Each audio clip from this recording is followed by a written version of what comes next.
Un peu d'histoire, beaucoup de recettes et même du suspense. Aujourd'hui sur Hangover Cuisine, on va faire un butter chicken. Hangover Cuisine. Le butter chicken, c'est une des recettes les mieux exportées, les plus connues de la gastronomie indienne. Je pense que la plupart d'entre vous ont déjà goûté ou au moins connaissent le butter chicken. Pour les autres, en fait, c'est une recette de poulet très tendre, assez épicée, avec une sauce tomate savoureuse dans laquelle aussi on a mis des épices. Le tout servi sur du riz avec un peu de coriandre. C'est vraiment délicieux. Et je pense que la simplicité de cette recette est une des raisons pour laquelle c'est une des recettes les mieux exportées, ou en tout cas qu'on connaît le plus. La simplicité et aussi son accessibilité. Et par ça, en fait, j'entends le fait que c'est pas le temps qu'elle est simple, c'est aussi les ingrédients qu'elle nécessite sont pas farfelus à trouver.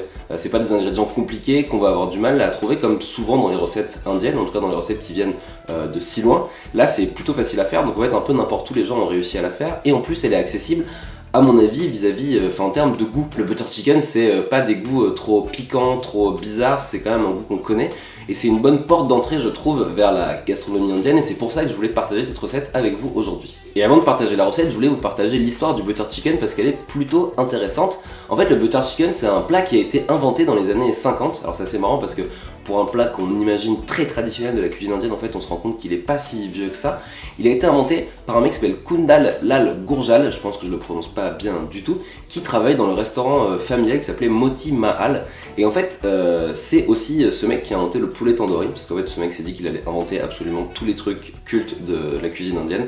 Et en fait, il faisait des poulets tandoori forcément parce que c'est lui qui l'a inventé dans son resto.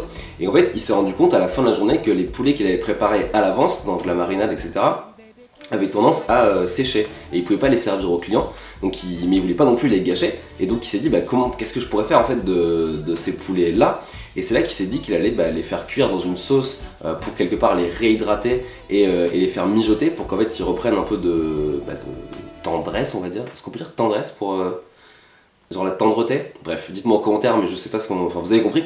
Et donc en fait il s'est dit tiens, si on prenait ces poulets tandoori, qu'on faisait une sauce avec, qu'on mettait du beurre, un peu de gras, des épices, hop, on a un nouveau plat, et bam, il avait inventé le butter chicken. Et puis à partir de là, le plat s'est développé comme on le connaît, avec le succès qu'on lui connaît. Et d'ailleurs le resto existe encore, je mettrai l'adresse dans la barre d'infos, mais je suis jamais allé, mais si jamais vous passez, je crois qu'il est à Delhi, si jamais vous passez par Delhi, apparemment ça vaut le coup d'aller faire un tour pour manger le butter chicken historique. Et maintenant on va commencer à faire la recette. Alors j'ai pas filmé les ingrédients, mais en gros il faut du poulet, une canette de tomates en pulpe, il faut des épices dont je vais vous montrer après, genre du paprika, du cumin, du curry, du masala si vous en avez, il faut un piment, un oignon, du gingembre, de l'ail et puis quelques autres trucs, mais vous allez voir au fil de la recette. Et le secret pour un bon butter chicken, c'est de le faire bien équilibré. C'est-à-dire qu'il faut pas qu'il soit trop doux, il faut pas qu'il soit trop épicé, il faut vraiment on arrive à avoir un truc qui soit juste assez épicé pour que ce soit un peu, un peu marrant, on va dire, faut qu'il y ait un peu, ça réveille un peu les papilles, mais faut pas non plus que ça arrache, et c'est pas non plus un plat trop extravagant.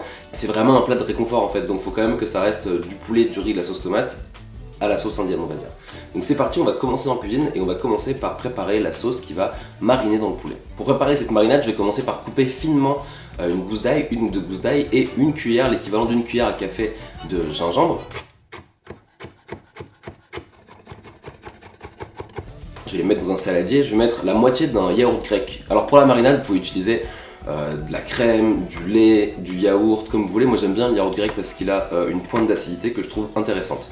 Ensuite on va mettre le jus d'un demi-citron. Et ensuite on va mettre des épices. Alors je vais mettre 2 cuillères à soupe de paprika, 1 cuillère à soupe de cumin, et je vais mettre aussi du sel, du poivre. On peut aussi rajouter des graines de coriandre si vous voulez, vous mettre un peu de cannelle, un peu de muscade, enfin après c'est vous aussi qui faites votre marinade comme vous l'entendez. Maintenant je vais mettre dedans le poulet que j'ai préparé à l'avance et je vais bien mélanger avec les mains, comme ça je suis sûr que toute la marinade recouvre le poulet. On va couvrir et réserver au frais pendant 1, 2, 3, 4 heures, c'est bien 5, 6 heures aussi, c'est cool. Alors j'avais prévu entre le moment de la marinade et le moment de la recette de vous expliquer le principe de la marinade. Sauf que je suis tombé sur des sites internet qui en fait disaient que la marinade ça ne sert à rien, et des mecs qui ont étudié scientifiquement le fait que la marinade ne serve à rien. Elle sert tout juste à pénétrer dans 3 mm de la viande, c'est-à-dire que mon poulet est comme ça, la marinade elle était vraiment juste à la surface. Ça m'a vachement perturbé, j'ai failli, je me suis dit non il faut que je trouve la vérité, et après je me suis dit si je commence à chercher la vérité, je vais jamais sortir cette vidéo parce que je vais mettre 10 jours à le faire, donc je me suis dit bon, pour l'instant on va dire que la marinade c'est un truc à peu près valable. De toute façon on va voir qu'on va réutiliser la sauce et les épices de la marinade, donc ça va pas non plus servir à rien du tout. Et je vais continuer d'enquêter sur cette histoire de marinade qui servirait à rien d'autre que épicer le dessus des viandes parce que ça m'intrigue énormément et si c'est vrai, et ça a l'air quand même plutôt vrai, c'est tout un pan de ma vision de la cuisine qui se trouve chamboulé. Donc c'est pas rien. Mais bref, là on va le mettre sur le côté, on va le faire mariner 1 heure, 2 heures la nuit si vous voulez. Et ensuite, pendant ce temps, on va préparer le reste. Alors on va commencer par couper de l'ail, aussi une gousse, et du gingembre, et le mettre de côté. Alors là aussi, au moment où je le filme, je me dis putain t'es un peu con Guillaume, parce qu'en fait t'aurais pu couper directement tout le gingembre et tout l'ail, et juste séparer en deux en fait au moment de la marinade et au moment de faire la cuisson. Mais bon, tant pis, j'ai fait comme ça fait vraiment étape par étape. Ensuite on va couper un oignon.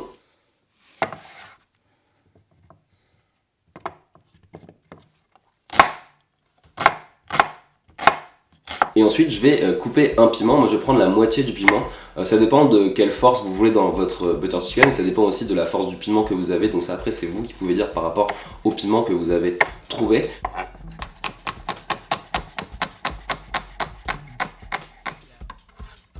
Même si vous n'aimez pas le piquant, moi j'aime bien mettre un tout petit peu quand même de piment, ça piquera vraiment très peu, voire pas du tout, mais ça va quand même ajouter un peu de goût et de saveur. Et maintenant, assez important, on va prendre des clous de girofle, de la cardamome en graines et des bâtons de cannelle. En fait c'est bien ça parce que ça va vraiment apporter beaucoup de saveur et un peu de corps à votre butter chicken, et ça vaut le coup d'avoir au moins je dirais 2 épices sur ces 3 là. En plus c'est des trucs qui ne se périment pas quasiment on va dire, donc vous pouvez en acheter des clous de girofle, ça sert toujours, la cannelle ça sert toujours, et la cardamome ça peut aussi servir si vous voulez faire je sais pas d'autres desserts ou d'autres plats indiens.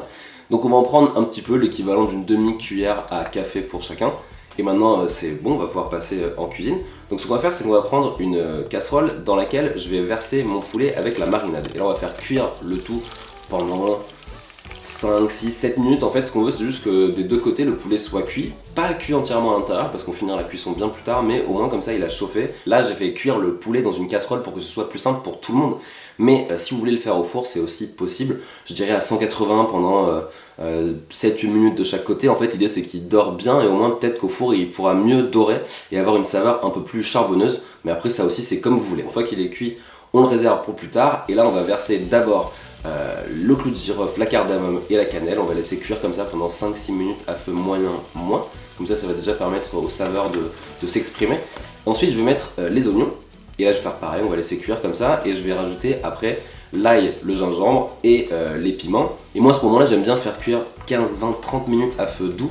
Comme ça vraiment l'oignon, le piment et les épices expriment tranquillement toute leur saveur et après vont vraiment donner le maximum dans leur sauce. Vous pouvez faire cuire 10 minutes à feu moyen si vous voulez, mais si vous avez le temps, prenez-le. Et ensuite je vais ajouter une boîte de conserve de tomates. Alors c'est mieux si vous mettez des tomates pelées ou des tomates entières quand c'est la saison. Moi là j'avais une boîte de tomates, de coulis de tomates qui me restait, donc j'allais pas la gaspiller donc j'ai mis ça. Mais voilà, des tomates pelées c'est très bien. Et on va laisser comme ça mijoter pendant une demi-heure, 1 heure, le temps que les saveurs en fait s'échangent entre elles. Quand c'est prêt, on va d'abord mixer.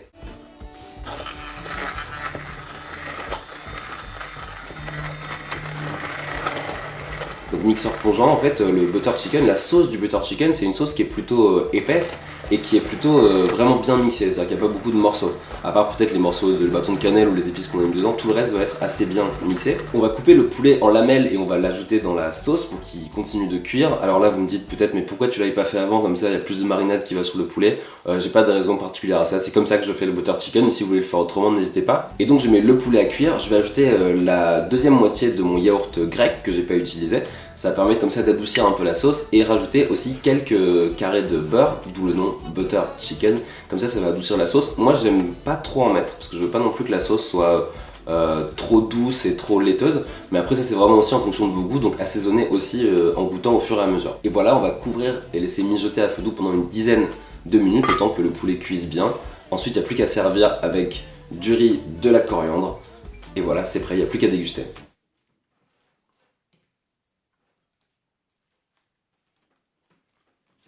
C'est vraiment très bon, le poulet est vraiment très tendre avec la marinade et la sauce c'est un peu complexe on va dire parce qu'évidemment il y a plein d'épices avec les clous de girofle, la cannelle etc. Ça donne vraiment un peu de complexité à la sauce. Ça pique pas trop, après chacun fait comme il veut avec le riz et tout, c'est vraiment parfait. Saupoudré de coriandre à la fin si vous aimez ça, nickel. Et voilà, c'est fini pour cette vidéo, j'espère qu'elle vous aura plu. N'hésitez pas à me dire ce que vous en avez pensé dans les commentaires, n'hésitez pas aussi à vous abonner et à la partager, c'est important de partager les vidéos. N'hésitez pas aussi à refaire la recette et à m'envoyer des photos après de la recette quand vous l'avez refaite. Moi je vous laisse, je vais enquêter sur cette histoire de marinade qui ne servirait à rien parce que j'ai l'impression que toute ma vie va être chamboulée.